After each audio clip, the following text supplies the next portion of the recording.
Привет! Я приготовлю завтрак, обед и ужин на всю семью и использую всего 1 килограмм фарша. В конце будет небольшой бонус. А еще у меня для вас есть очень заманчивое предложение о сотрудничестве. Подробно расскажу о нем также в конце видео. Итак, начну. У меня есть килограмм фарша. Фарш, как всегда, домашний. Естественно, фарш можно использовать любой. Итак, делю фарш на 3 части. Небольшая часть для завтраков, 2 одинаковые для обеда и ужина. На завтрак готовлю ленивый бризоль. На каждую порцию беру 2 яйца и слегка их перемешиваю. Добавляю фарш и солю по вкусу. Можно взять любые любимые специи. Яйца с фаршем смешиваю до достаточно однородного состояния. Выливаю смесь на хорошо разогретую сковороду, смазанную немного растительным маслом. На несильном огне под крышкой выпекаю бризоль сначала с одной стороны, потом с другой. Готовить несколько порций очень удобно, используя сразу 2 сковороды. Чтобы бризоли не остыли, складываю их в стопочку. Для начинки нашего завтрака я мелко нарезала адыгейский сыр. Сыр можно взять любой, по вашему вкусу. Кубиками примерно такого же размера нарезала свежий огурец и добавила зелень укропа. На один край бризоля выкладываю начинку и аккуратно его сворачиваю. Ленивый бризоль – отличный вариант белкового завтрака. Он очень вкусный, нежный, сытный и сочный, а внутри ароматная, свежая и такая летняя начинка. Все мои домочадцы едят его с огромным удовольствием. А на обед приготовлю, наверное, одно из самых простых и быстрых блюд, которые только возможно придумать, чтобы всех вкусно и сытно накормить. Итак, в самую большую сковороду, какая есть в доме, или глубокий большой сотейник, выкладываю спагетти. Можно взять любые макароны из твердых сортов пшеницы. Все остальные ингредиенты также сразу выкладываю в сковороду. Я взяла зеленую стручковую фасоль, мелко нарезала зеленый лук. Небольшими кусочками нарезала сладкий перец. Помидоры взяла красные и желтые, предварительно с них сняла кожицу, подержав в кипятке. Измельчила пару зубчиков чеснока и теперь приступаю к фаршу.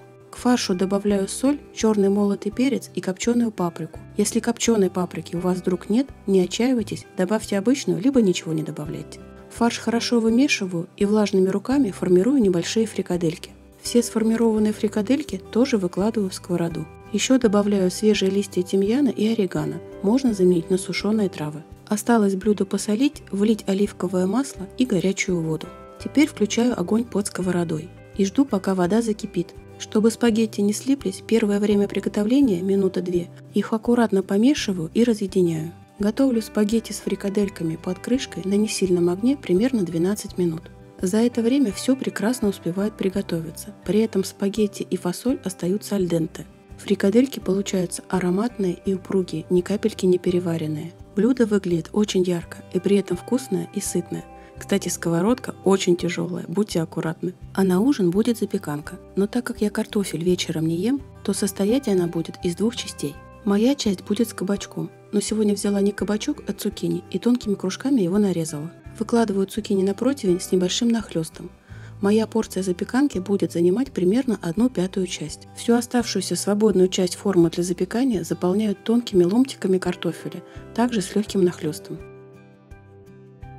Весь нижний слой немного присаливаю и посыпаю хмели-сунели и молотым кориандром. Репчатый лук измельчаю ножом, делаю это как можно мельче и выкладываю к фаршу.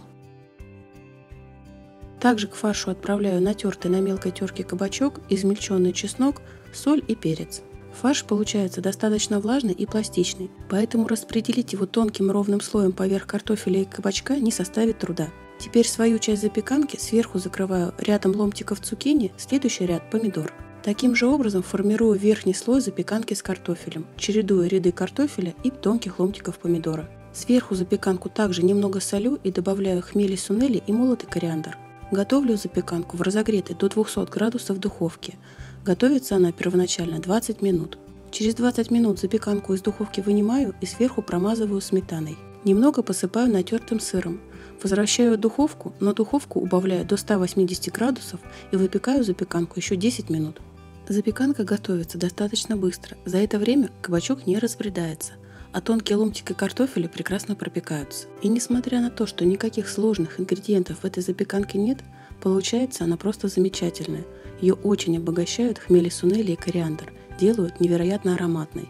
Ну а дополняю я оба варианта блюда, как с кабачком, так и с картошкой, свежим салатом. У меня сегодня салат из помидора, салата романа, заправлен оливковым маслом. Вот так просто, быстро, вкусно, а еще очень красиво я сегодня накормила всю семью. Ну а дальше обещанные бонусы. Кабачок нарезаю на шайбы толщиной примерно 1 см и аккуратно убираю середину. К фаршу добавляю соль, перец, измельченный чеснок и мелко нарезанный лук. Хорошенько его перемешиваю. Готовым фаршем наполняю шайбы из кабачка. Внутрь кабачка фарш хорошенько уплотняю, чтобы он хорошо держался. Больше всего люблю такие кабачки готовить на электрогриле. Занимает это примерно 8-10 минут. Но и за неимением гриля можно приготовить на обычной сковороде, просто обжарить с двух сторон.